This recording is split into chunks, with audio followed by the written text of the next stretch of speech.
Tere kõigile, teiega on siin Kristel, 7. november ja siin on tänased 3 kaarti, valige siis nende kaartide hulgast välja see, mis võiks teie meelest kõige paremini resoneeruda tänaste päeva energiatega. Või soovige hoopis oma 3 soovi või küsige oma 3 küsimust ja laske kaartidel teile rääkida. Ja tänane esimene kaart on jõud. Kui te kahtlete, kui te mõtlete, kas ma suudan seda teha, kas ma teen selle ära, kas seda tasub ette võtta, jah tasub, teis on see olemas, teis on see sisemine jõud, et te suudate selle teha. Päevakaardina võib see välja minna, et kõik, mis te olete plaaninud, kõik, te olete ette võtnud, kõik te ka ära teete. Kaart number 2 täna on õnneratas.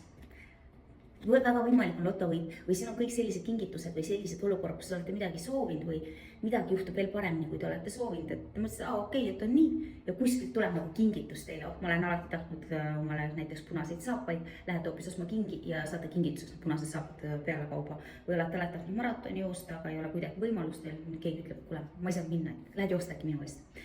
Vot selline kaart või äkki need on tõesti loto, loosimismängude võidud, sellised asjad. Ja 3. kaart täna on müntide rüütel. Müntide rüütel on selline kaart, mis näitab stabiilsust. See näitab töös, suhetes, rahaasjades, kõiges näitab stabiilsust.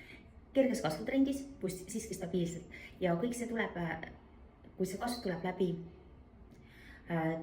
pideva töö ja panustamise. Seetõttu ma võin selle kaardi kohta öelda, et tegelikult see on panustamise kaart. Et saate panustada, et teie panustate siia oma aega, oma jõudu, pingutusi, et olge järjepidev kõigest selles, mida te teete. Need on tänased 3 kaarti ja homsete kaartide kohta on teid juba homme.